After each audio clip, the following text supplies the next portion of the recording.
a life where poverty wasn't always at the forefront. I yearned for more thriving and less surviving.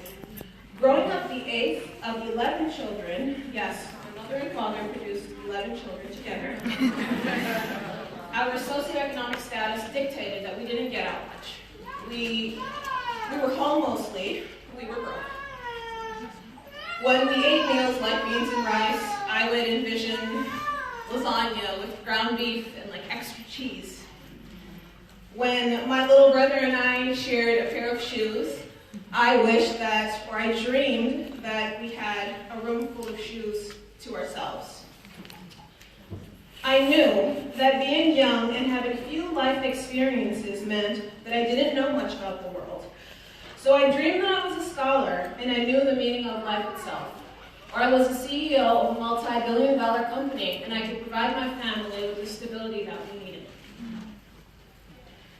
When winter nights were cold and windy, my dream was for fluffy comforters and a warm and cozy fireplace.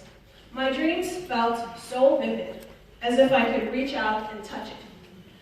And it was on that very night that a tiny flicker of fire remained with me, keeping my imagination bright with hope.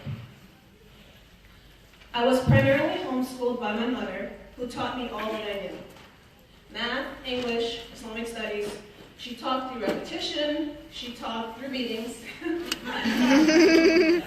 That was very customary for old school Trinidadian upbringing. But most importantly, she taught by example. When she prayed, we prayed. When we had to wake up at the crack of dawn to work in the garden, she was right there along with us. My parents were very strict and paid close attention to who we associated with and places that we were allowed to frequent. The buddy system was implemented, and my siblings and I always traveled in pairs. We were expected to follow a very specific set of rules. Although where I traveled to was limited, and my mother was strict about most things, she did not stifle my imagination. She allowed it to run wild and free.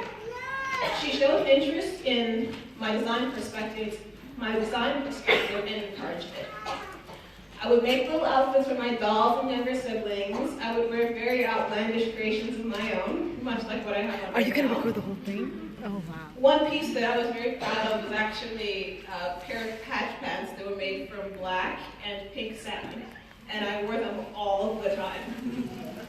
I discovered my passion early, at the age of 6 to be exact. It grew with me as I grew up. Sewing for siblings, friends, neighbors, from elementary school through middle school, then high school, and eventually it continued into my adult years. Now, when I became of age, I was actually expected to pursue nursing.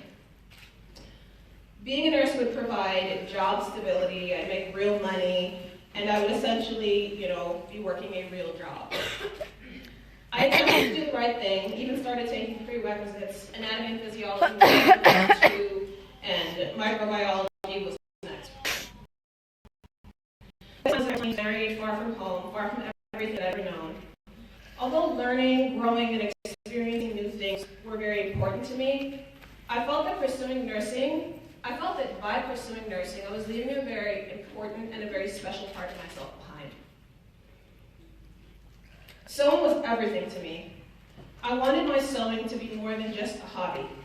It uplifted me when I was down and needed a zen moment. It celebrated with me when I was excited and needed to create something very beautiful. It was my oxygen, my very first bold form of self-expression.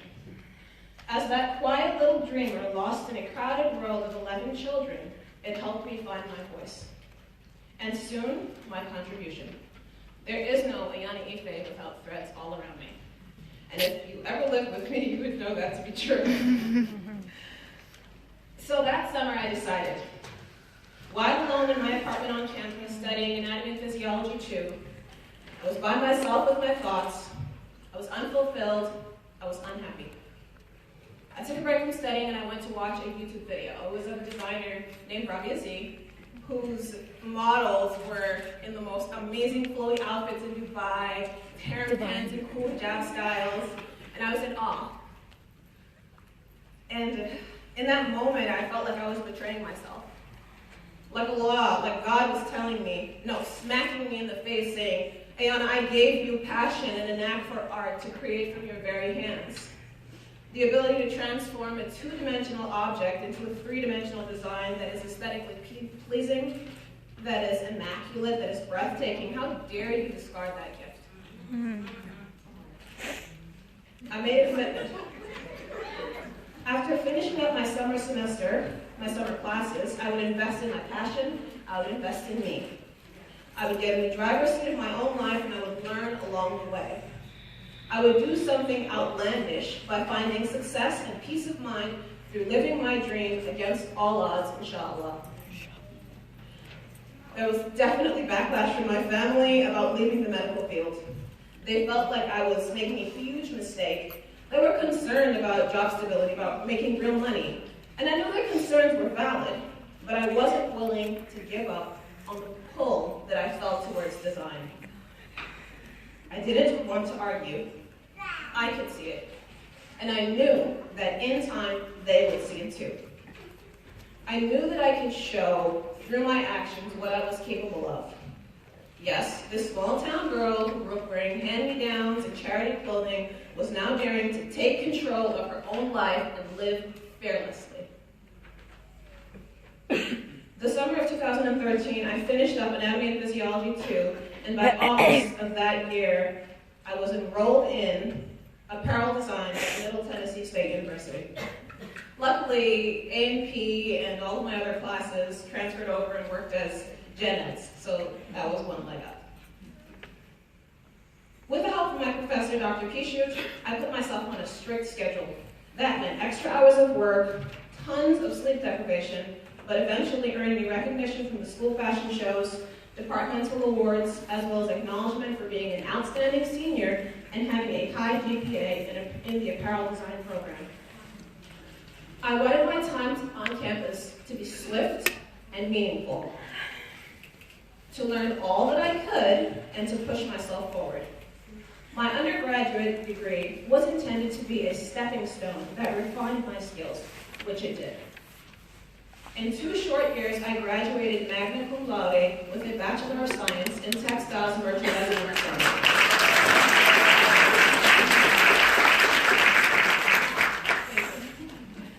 Apparel design was my concentration.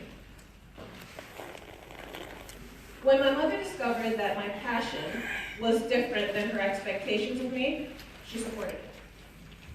She showed up to my shows, she helped out at my shows, she even referred me clients. Growing up, she would always tell us that our current state of affairs did not dictate who we could be. She said, they say if you dream it, you can achieve it. She said, be prepared. Be ready for when the door of opportunity opens, because you never know when your big break will come. So work hard and live your life in a state of ever preparedness. A state of I can and I will. And you will. Because I did, and because I am doing. The work doesn't stop. Seeing how far you have gone paves the way for going even farther. With every accomplishment, celebrate and set higher goals. After graduating in May of 2015, I knew it was time to create my brand. Implementing what I had learned in school, I hit the ground running. Conducting target market research, pricing fabrics, creating prototypes, as well as producing my newest collection. My first significant show after graduating was actually out here in DC. It was either August or September of 2015, and that's where I met Sister Nisa, the event organizer tonight. So thank you so much for reaching out to me then and for reaching out to me now. I thoroughly enjoyed the show and I'm enjoying myself right now. So I have the technical skills, but I lack the business knowledge. Creating a brand from the ground up is not easy. The concept of being an entrepreneur frightens some people. It's too risky, blah, blah, blah. I understand that it's not for everyone. But what people sometimes forget is that at some point, all companies start smaller. We are all either working for our own dreams or someone else's. We all have our passions. We are all driven and motivated by different things. Whether you become a doctor, a lawyer, a biochemist, a molecular biologist, a leading professional, a leading female in a professional field, push forward. You have to want it more than the fear of not succeeding. That's how much you have to want it. You have to be hungry. No, you have to be starving. All of our dreams are relevant, but you have to believe in your own dream first. Everyone won't support it, especially in the beginning stages. And sometimes, people are simply not in your corner. That doesn't make them bad people. That just means that they don't see your dream like you do. You have to prove to people what you are about. I know this all too well. After graduating with my bachelor's degree, I moved from Tennessee to stay with my family in South Carolina. Just me and my cat. Unfortunately, my marriage hit a pretty rough patch, and we decided time apart was best. Eventually, we got divorced. Later, I learned that although my marriage failed, that didn't mean that I was a failure.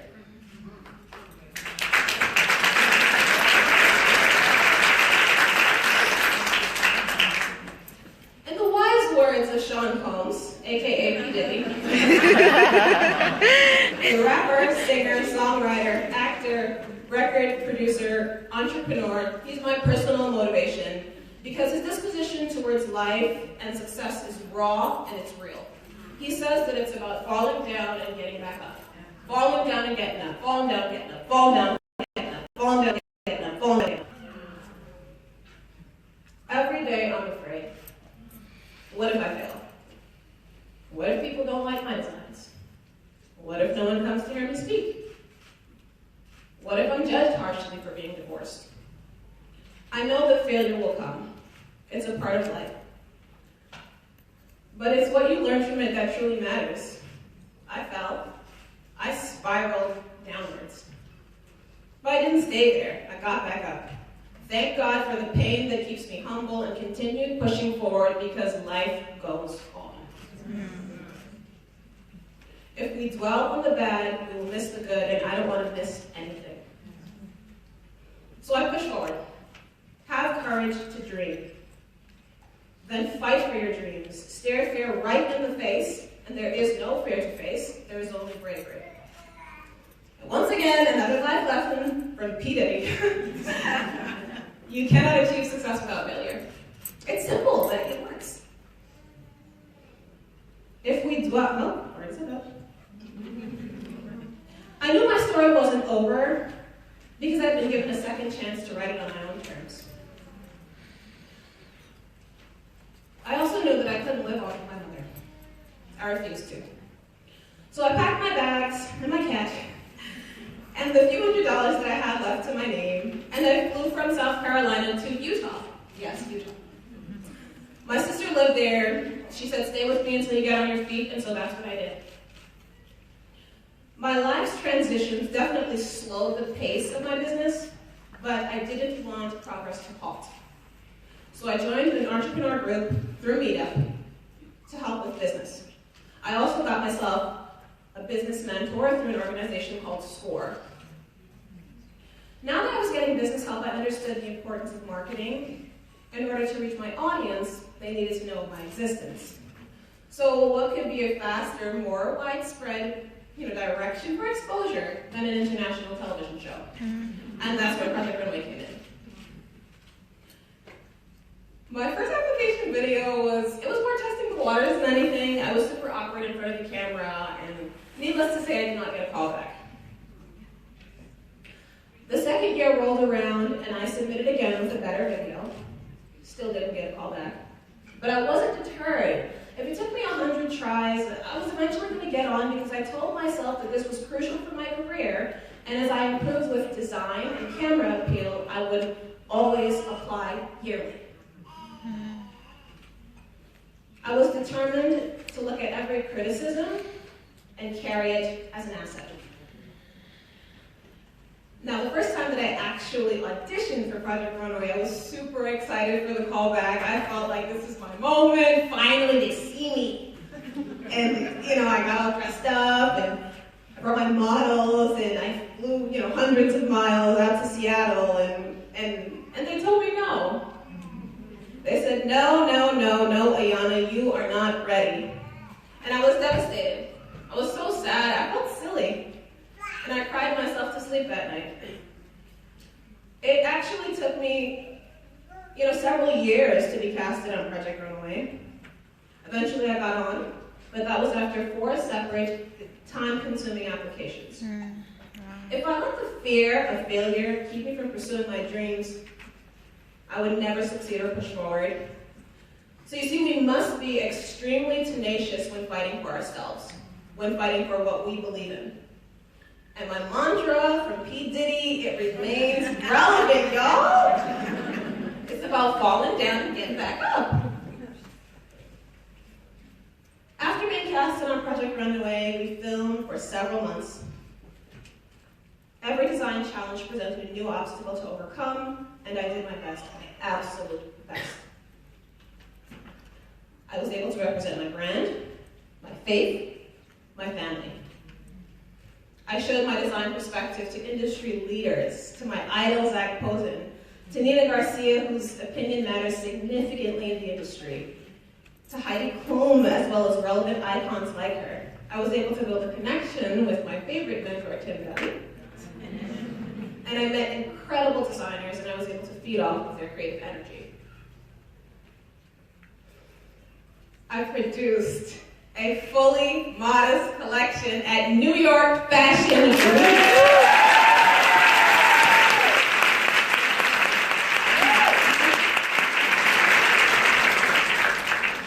A highly coveted honor and status symbol for a designer of my caliber.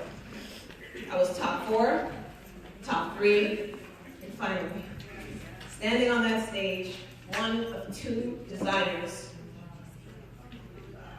left from a group of 16 was the most surreal experience of my existence. Planning, working, fighting, never giving up, never giving in to the naysayers.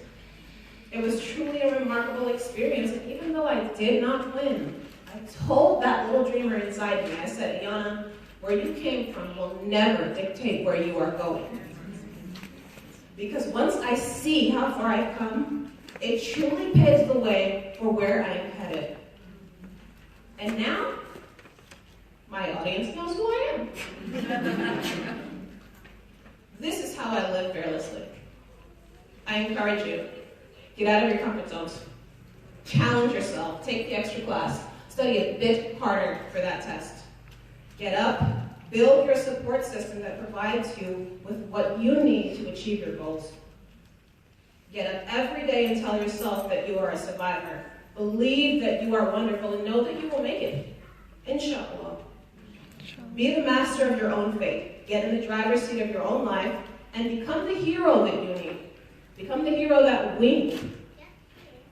I strive to be that inspiration, that role model, that icon for my nieces, my nephews, and my younger siblings. I am fearless. I will thrive in spite of fear. I am fearless. I want you to say this with me 3 times. I am fearless. I am fearless. I am fearless. I am fearless. I am fearless. I am fearless. Yes, you are. Yes, we are. So we prepared a special treat for you. Some looks from Ayana Ife that you can get up close and personal with. And our models are on their way down.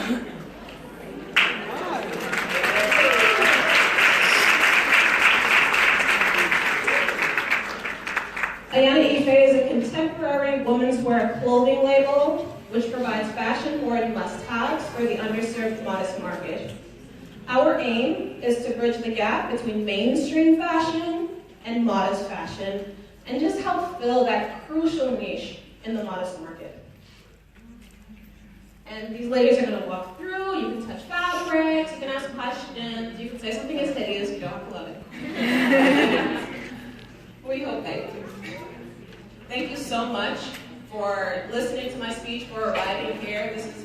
It's such a big moment for me to have all my sisters around. around and to see you all smiling. Like, thank you so much for being here. We love you!